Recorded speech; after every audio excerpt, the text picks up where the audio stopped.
que ser realista. Realmente en este momento los fármacos que tenemos aprobados para la enfermedad de Alzheimer no retrasan la aparición de la enfermedad. Realmente tienen una eficacia muy discreta en algunos parámetros cognitivos y es lo poco que tenemos en este momento. Es más, probablemente tendríamos que acotar a qué pacientes les beneficia más y a cuáles no les beneficia, incluso para prescribir en algunos casos.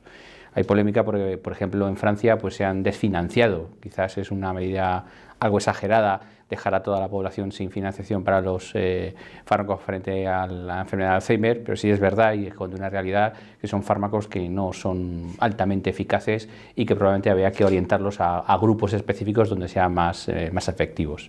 Dicho esto, el diagnóstico precoz va orientado más a aquellas intervenciones, la mayoría de ellas no farmacológicas, que sí parecen enlentecer el curso de la enfermedad o del deterioro cognitivo en general.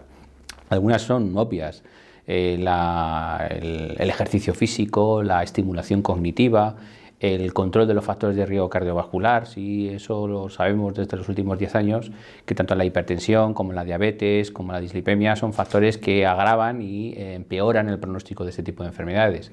Por lo tanto, en aquellos pacientes en los que se puede hacer un diagnóstico precoz, pues se puede hacer ese tipo de intervenciones no farmacológicas para evitar que la enfermedad, si no tiene todavía el grado de demencia, que aparezca más tarde, o si ya lo tiene, pues que el curso sea más lento. Hablamos de estimulación cognitiva en aquellas intervenciones en las que se intenta que el paciente pues, haga más tareas cognitivas, pero hay que tener en cuenta que la mayoría de este tipo de intervenciones tiene que estar hecho por personal que tenga experiencia.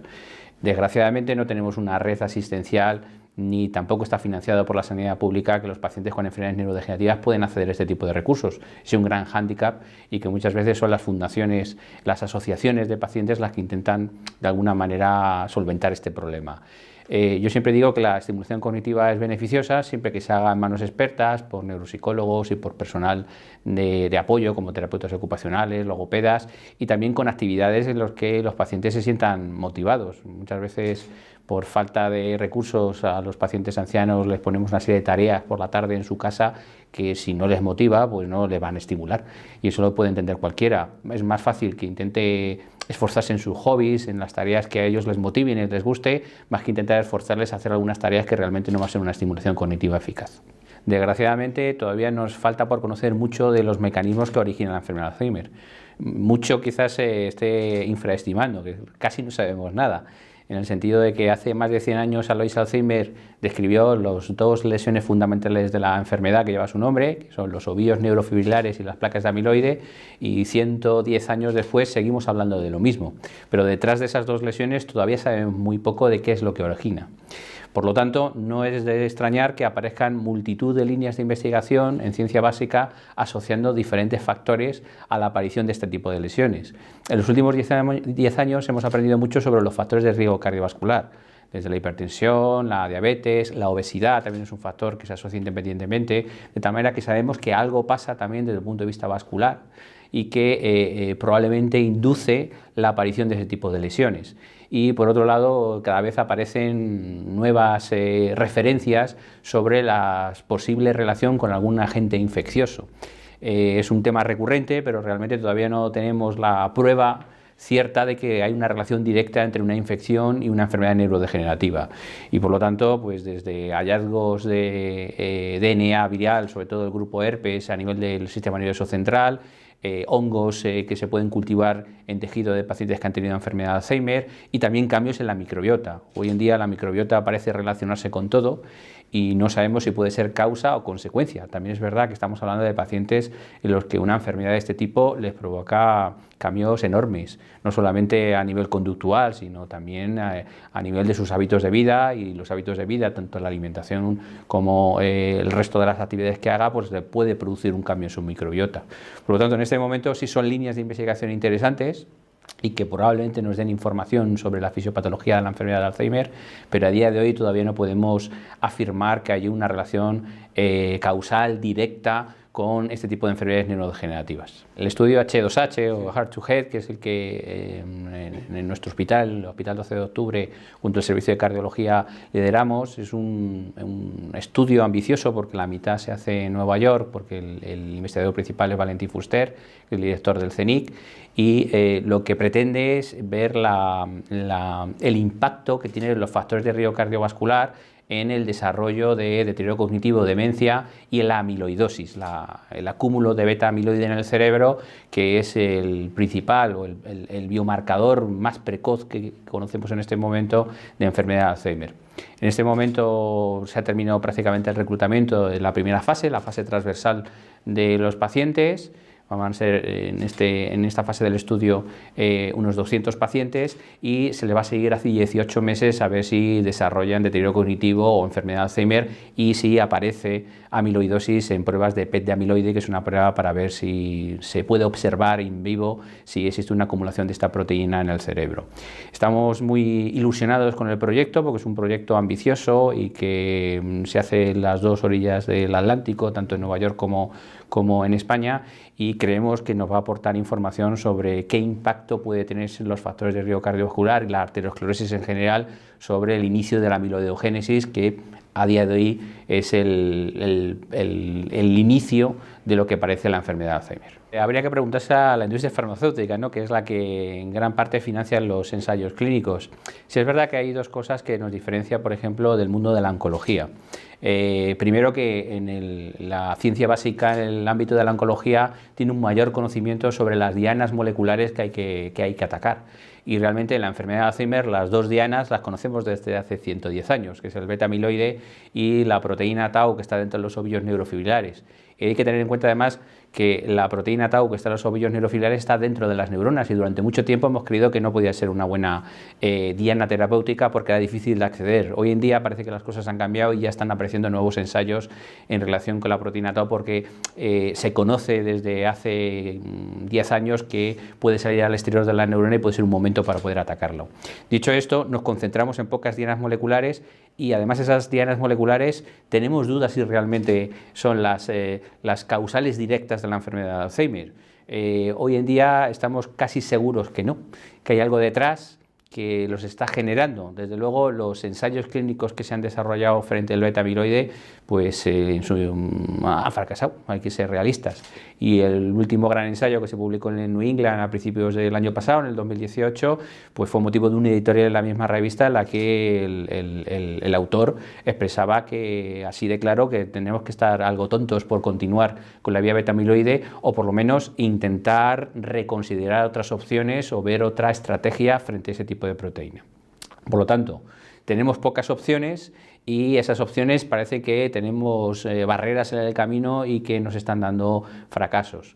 Son noticias en los últimos meses pues diferentes laboratorios que se han salido de la carrera para encontrar una solución para la enfermedad de Alzheimer. Yo creo que es un poco el ámbito de frustración que tenemos tanto los clínicos como los investigadores básicos en buscar una cura para la enfermedad de Alzheimer. Dicho esto, sí ha generado un terreno propicio para intentar desarrollar ideas innovadoras en otros ámbitos. Y quizás aquí hay dos ideas claras, y es intentar ver cómo podemos modificar ese mecanismo vascular, si existe, para intentar definir la causa de la enfermedad de Alzheimer y poder tratarla de alguna manera. Y por otro lado, también hay ideas innovadoras sobre la posible inicio de una enfermedad infecciosa. Hay bastantes datos, sobre todo epidemiológicos, de la relación de infecciones crónicas, sobre todo bucodentales, con el posible desarrollo de amiloidosis y posteriormente enfermedad de Alzheimer. Y hay algunos ensayos todavía en fase 1 o fase 2A que intentan utilizar fármacos frente a ese tipo de bacterias y ver qué es lo que pasa. El problema fundamental es que en oncología los resultados son a corto plazo, es decir, los pacientes cuando se utilizan fármacos de rescate son porque tienen una supervivencia corta, de tal manera que cuando se emplean nuevas terapias pues podemos saber en 12, 24 meses, incluso mucho menos, si ha dado resultado, y es una terapia que se puede exportar al resto de los pacientes. En la enfermedad de Alzheimer cada vez vamos más atrás. Inicialmente hacíamos ensayos clínicos en enfermedades de Alzheimer leve y moderada. nos fuimos más atrás en lo que llamamos enfermedad Alzheimer prodrómica, que son pacientes que tienen un deterioro cognitivo leve, pero que tienen ya biomarcadores y se utilizan ese tipo de fármacos, y esperar a que desarrolle una enfermedad de Alzheimer a veces hay que esperar 2, 3, hasta 4 años. Hoy en día estamos utilizando incluso antes. Pacientes que simplemente tienen quejas de pérdida de memoria, a veces no tienen un trastorno cognitivo evidente, pero ya tienen biomarcadores como amiloidosis en el beta-amiloide que pueden estar desarrollando la enfermedad. Pues en este grupo de pacientes a veces hay que esperar 5 años, 6, 7, de tal manera que, uno, son ensayos muy costosos porque hay que seguir pacientes durante mucho tiempo, y dos, los resultados tanto de éxito como de fracaso aparecen pues casi un lustro posterior. De manera que la dificultad que tenemos en utilizar nuevas moléculas en la enfermedad de Alzheimer es exponencial respecto a otros ámbitos de la medicina donde los objetivos los tenemos a corto plazo. La inmensa mayoría de los ensayos clínicos que hacemos en este momento, el objetivo fundamental es encontrar un modificador del curso de la enfermedad. Bien que ojalá que produzca una reversión de los síntomas, quizás eso es demasiado ambicioso, pero que intente paralizarla o que tenga un curso muy enlentecido que se convierta de alguna manera en una enfermedad crónica, como ha pasado con otras enfermedades que antiguamente pues eran mucho más agresivas. ¿Por qué? Porque los fármacos que se aprobaron hace más de una década, que son los inhibidores de acetilcolinesterasa y la memantina, pues eran fármacos sintomáticos, para algunos síntomas cognitivos, con una eficacia discreta, y sí sabemos que lo que intentaban era potenciar algunos neurotransmisores dentro del sistema nervioso central, pero en una enfermedad neurodegenerativa en la que la neurona se muere, pues es obvio que la efectividad va a ser discreta y a corto plazo, porque luego va a ir perdiendo el efecto. Hoy en día la clave es buscar algún fármaco que cambie el curso fundamental de la enfermedad, y todas las terapias que se han utilizado hasta ahora como las terapias frente al beta-amiloide y las terapias frente a la tau, que son más novedosas, intentan eso. Intentan hacia las dianas moleculares que conocemos en este momento. Veremos, y yo creo que quizás lo más importante es encontrar nuevas dianas moleculares para probar fármacos nuevos. Tenemos herramientas poderosas en este momento, sobre todo los fármacos biológicos, porque somos capaces de customizarlos para que ataquen una diana molecular muy específica. El problema que ha habido hasta ahora es que probablemente esas dianas moleculares en el beta-amiloide, que se han probado diferentes ámbitos del beta-amiloide y del metabolismo del mismo, pues han fracasado. Probablemente hay que buscar otra diana molecular, y quizás cuando encontremos esa diana molecular tengamos éxito en modificar el curso de la enfermedad. Lo primero que hay que ver es si realmente un paciente va a desarrollar una enfermedad de Alzheimer o no. Me explico. Realmente el uso de biomarcadores está restringido sobre todo en el área de investigación. Lo digo porque en los últimos 5 o 10 años hemos tenido un avance enorme en el diagnóstico precoz de enfermedades neurodegenerativas, especialmente la enfermedad de Alzheimer, gracias a los biomarcadores, a la detección de beta-amiloide en el líquido cefalorraquídeo y también cerebral frente al beta-amiloide. De tal manera que somos capaces de diagnosticar precozmente que un paciente tiene un altísimo riesgo de poder desarrollar una enfermedad de este tipo, pero nos sentimos frustrados porque no le podemos ofrecer ningún tipo de terapia. Y ahí genera un dilema ético, porque realmente debemos hacer ese tipo de intervenciones sin poder ofrecer ninguna ayuda. Pues ahí yo creo que la opinión del paciente es clave a la hora de querer saber, o por lo menos la entrada para todo esto. Si el paciente no tiene síntomas, lo razonable es no hacer nada. No estamos haciendo ningún tipo de cribado poblacional, ni mucho menos, ¿no? Tan solo en ámbito de investigación. Si el paciente tiene síntomas, habrá que ir hasta donde podamos llegar. Habitualmente en los protocolos de actuación ante un paciente con deterioro cognitivo se hace un cribado de causas tratables en este momento, es decir, vitamínicos, alteraciones hormonales, infecciones crónicas que puedan provocar, una lesión estructural, una tumoración cerebral, isquemia cerebrovascular que puede estar relacionado con el deterioro cognitivo, y son cosas que en este momento podemos tratar, y es obvio que eso sí hay que pedirlo. El resto de las cosas de los biomarcadores debería estar muy restringido a algunos escenarios clínicos determinados. Uno claro es el ámbito de la investigación. Si un paciente quiere participar en un ensayo clínico, los ensayos clínicos en este momento solo reclutan pacientes que tengan biomarcadores positivos, lógicamente, para ver si las nuevas terapias que están muy dirigidas específicamente frente al beta-amiloide, pues pueden actuar. Si no tiene acumulación de beta-amiloide no tendría sentido introducirse en este mundo. Y dos, en aquellos sujetos que tengan un cuadro atípico y sobre todo si son jóvenes, y muchas veces está mezclado con enfermedad psiquiátrica. hay pacientes con trastornos depresivos o trastornos psiquiátricos atípicos, que incluso a los compañeros de psiquiatría no les encaja y muchas veces también se deriva a neurología y a nosotros no nos queda claro si realmente esos síntomas neuropsiquiátricos están producidos por una enfermedad orgánica, neurodegenerativa o una enfermedad psiquiátrica. Y también es otro escenario donde los biomarcadores pueden tener un papel. Lo ideal es que tuviéramos el escenario clínico en el que los biomarcadores fueran eficaces para pedirlos en cualquier síntoma sugerente de enfermedad de Alzheimer y que tuviéramos una terapia para poder revertir los síntomas o poder congelar la enfermedad. Pero ese escenario no lo tenemos. Y al no tener ese escenario deberíamos restringir el uso de este tipo de herramientas tan poderosas pero que nos generan un dilema ético solamente en los escenarios que he comentado.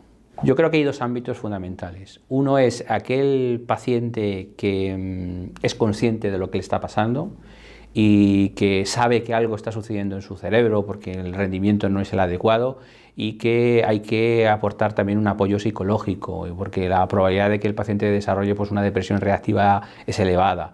Y apoyar tanto al paciente como al cuidador, que es la pieza fundamental en este tipo de enfermedades. La mayoría de las veces los pacientes cuando acuden a la consulta es porque quieren saber, de alguna manera ellos se sienten responsables y además quieren programar pues qué es lo que le va a pasar en el futuro y planificar con antelación, y me parece mucho más que razonable pues que quieran tener ese conocimiento. Siempre que hay que hacer un diagnóstico de ese tipo pues hay que hacerlo paulatinamente y además hay que tener en cuenta que nosotros hacemos un diagnóstico probabilístico en este momento. No tenemos la certeza absoluta de que un paciente, aunque tenga biomarcadores positivos, va a tener un curso progresivo que va a desarrollar una demencia en los siguientes años. Sí sabemos que la mayoría de los pacientes, más del 50% de los pacientes con biomarcadores positivos, un deterioro cognitivo leve, en los siguientes 3-5 años van a entrar en una fase de demencia. Pero hay pacientes que se estabilizan durante mucho tiempo y esa incertidumbre hay que trasladarse al paciente. Al paciente siempre hay que dejar una puerta abierta a la esperanza porque es verdad. No es que estemos diciendo que le estemos engañando ni mucho menos. Si sabemos que con esa carga de biomarcadores la probabilidad de desarrollar es muy elevada y que hay cosas que se pueden hacer. No tanto desde el punto de vista farmacológico como he comentado, pero sí desde el punto de vista no farmacológico con todo ese tipo de intervenciones, tanto del ámbito de la neuropsicología, logopedia, terapeuta ocupacional, que pueden retrasar la evolución de la enfermedad. Por lo tanto, hay que abrir una puerta a la esperanza, dejar en incertidumbre el diagnóstico, porque siempre hay que tenerlo en cuenta, y ver cómo va evolucionando. El segundo escenario clínico es aquellos pacientes en que niegan la existencia de un deterioro cognitivo, que también existe. Nosotros lo llamamos la anosognosia. Son pacientes que realmente no vienen ellos, sino que los trae sus familiares porque notan que no rinde bien, pero él pues, se siente seguro, no nota ningún tipo de limitación. En estos incluso es más difícil. Es más difícil porque incluso pueden entrar en una fase de demencia, de enfermedad de Alzheimer franca, y los pacientes dicen que ellos pueden seguir conduciendo, pueden hacer todas las actividades que hacían previamente. Ahí hay que intentar con el cuidador y con la familia introducirles en un escenario de seguridad. Incluso a veces intentar evitar que cojan el coche, incluso que vuelvan a pasar otra vez un examen psicotécnico para ver si son capacitados, si están capacitados para poder conducir. Y muchas veces donde tenemos más problemas no es en aquel individuo que él sabe que está notándolo y que quiere información, sino el que lo niega y que realmente dice que está capacitado para todo. Ahí es donde encontramos más dificultad a la hora de poder transmitir ese diagnóstico, porque el propio paciente nos dice que estamos equivocados, que él se siente perfecto, ¿no? Y ahí la parte clave de todo esto es el cuidador. El cuidador, que es el que nos va a apoyar, que uno tome la medicación, que intente controlar las actividades que haga, y lamentablemente la mayoría de esos pacientes pues van deteriorándose y en un momento dado pues son incapaces de poder realizar estas actividades que ellos querían hacer. Es clave. Yo siempre digo que en las enfermedades neurodegenerativas y especialmente en la enfermedad de Alzheimer no es una relación médico-paciente, sino médico-cuidador-paciente. Y es más, cuando la enfermedad está avanzada, pues yo prefiero que venga el cuidador y no el paciente, porque realmente me da igual ver al paciente durante 15 minutos o 20 minutos. Yo lo que quiero es ver cómo está funcionando a lo largo del día, si tiene trastornos de conducta, y esa información me la tiene que dar el cuidador. Por lo tanto, si hay alguna patología en la que el cuidador sea fundamental, es aquí. La mayoría de los cuidadores son cuidadoras, y eso hay que subrayarlo. Hay alguna estadística que nos dice que hasta el 80% son mujeres. Y eso es una carga que tienen ellas y que hay que dejarlo claro, y sobre todo son la esposa cuando es varón el afectado, y cuando es una mujer no es el esposo, sino que muchas veces son las hijas, incluso alguna hermana, incluso alguna amiga que acude con ella y que le tiene que hacer la comida, que le tiene que hacer el cuidado básico, la supervisión, para ver que las tareas que está haciendo sean las correctas. Y es un trabajo de 24 horas al día, 365 días al año. Por lo tanto, no es raro descubrir que la mayor parte de los cuidadores tienen un síndrome de sobrecarga del cuidador. Y la sobrecarga del cuidador está asociada con depresión, con ansiedad, de tal manera que la pieza clave muchas veces en el seguimiento del paciente con demencia y con enfermedad de Alzheimer es el cuidador. Si no tenemos un buen cuidador, probablemente nuestras terapias, cualquiera que utilicemos, fracasen. Con un buen cuidador tenemos acceso a que busque intervenciones no farmacológicas, que vaya a una asociación de familiares, que se adhiera al tratamiento porque tome las pastillas, porque si no, no lo toma. De manera que nosotros, cuando tenemos realmente problemas, son aquellos sujetos que viven solos, o que tenían hijos y que por razones de la vida pues han desaparecido, y que ahí el asistente social es clave para intentar buscar algún dispositivo asistencial. En este país, si no hubiera ese apoyo de los cuidadores, pues sería un desastre el cuidado de este tipo de pacientes. Y la inmensa cantidad de dinero, de gastos indirectos que están ahorrando al sistema público, pues es difícil de poder medir. Dicho esto, el cuidador tiene que tener formación. Primero, de saber hasta dónde puede llegar y hasta dónde no puede llegar. Y sobre todo, y ahí las asociaciones de pacientes son fundamentales, dónde tiene que pedir ayuda. Hay cuidadores que continúan con el paciente hasta estadios muy avanzados de la enfermedad sin ni siquiera haber llamado a la puerta de un asistente social. Y ahí los clínicos somos responsables de intentar advertir, incluso aunque seamos un poco agoreros, precozmente, de que este tipo de enfermedades van a ir a peor y que van a entrar en estadios de la enfermedad en los que la dependencia va a ser grande, en que va a requerir un cuidado importante, incluso que van a tener incontinencia, y que el cuidador tiene que buscar ayuda, familiar y extrafamiliar. Y dentro de ese cuidado tiene que formarse. Esa formación, desgraciadamente, no la podemos dar porque no hay ningún tipo de propuesta en los sistemas públicos para que el cuidador tenga una formación específica de cuidado.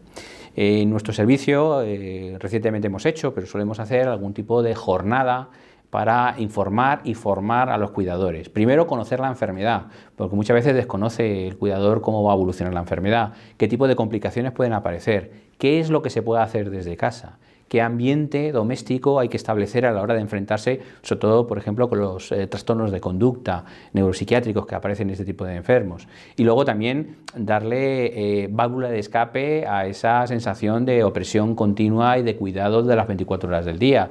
La búsqueda de atención en centros de día, en residencias asistidas, en asociaciones de pacientes, para que el cuidador pueda intentar buscar ayuda en esos ámbitos. En conclusión, en esta enfermedad, sin un buen cuidador no tenemos una buena terapia. Prefiero un médico mediocre y tener un buen cuidador que al revés, porque probablemente no llegaremos a un buen éxito terapéutico.